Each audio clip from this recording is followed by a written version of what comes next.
So, in the last session, we looked at church membership. And now we're going to move on and we're going to think about how Baptist churches are led and how they're governed. Now, the New Testament is very clear that local churches are to have leaders, normally leaders working together as a team. And Ephesians chapter 4, Paul lists several different types of leadership gifts. He says this: it was Christ who gave some to be apostles, some to be prophets, some to be evangelists, some to be pastors and teachers, to prepare God's people for works of service, so that the body of Christ may be built up. God calls some people to be leaders, and those leaders are accountable to God, but they also need to be accountable to other people. Now, lots of different denominations have a big institution with a hierarchy. So perhaps the vicar answers to a bishop, who answers to an archbishop, who answers to the Queen. Or perhaps the priest answers to a bishop, who answers to a cardinal, who answers to the Pope. But in Baptist churches, we believe that local leaders shouldn't be accountable to a distant figure in an institution, but they should be accountable to the local church that they lead. And so Baptist churches are independent of a big overarching institution. Their leaders are accountable to the gathered local church members through the church members' meeting.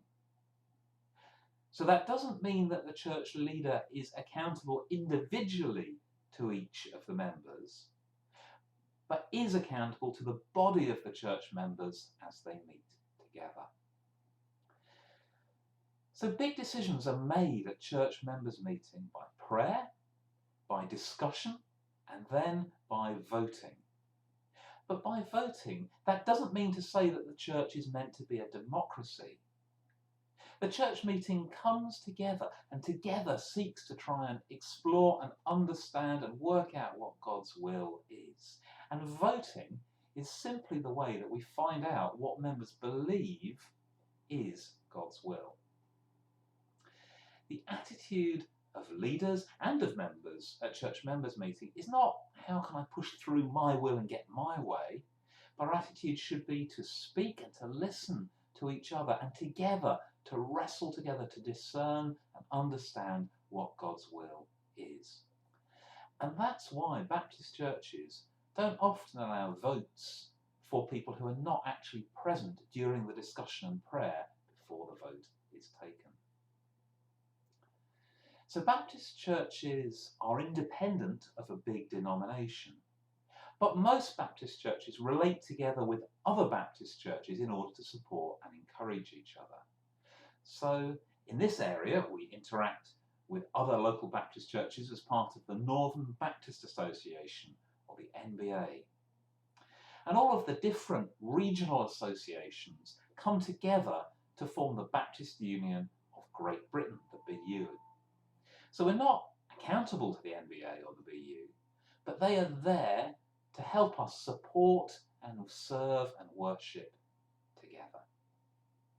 But of course, there's lots of other churches in our local area that are not Baptist churches. And so most Baptist churches will look to work closely with the other churches in the local area through whatever structures are provided to do that. Ultimately, of course, Christ only has one church, and that church finds expression in lots of different traditions and structures and groups of people. So, the big Baptist idea about leadership and governance is that leaders are accountable to their local members' meetings. And of course, believers' baptism is the way into church membership. But of course, in reality, there is no perfect system that guarantees good leadership. Ultimately, healthy churches are healthy because of the state of the hearts of the church's leaders and the state of hearts before God of the people in that church. So that's leadership and governance. Next time we're going to think about freedom of conscience and the authority of the Bible.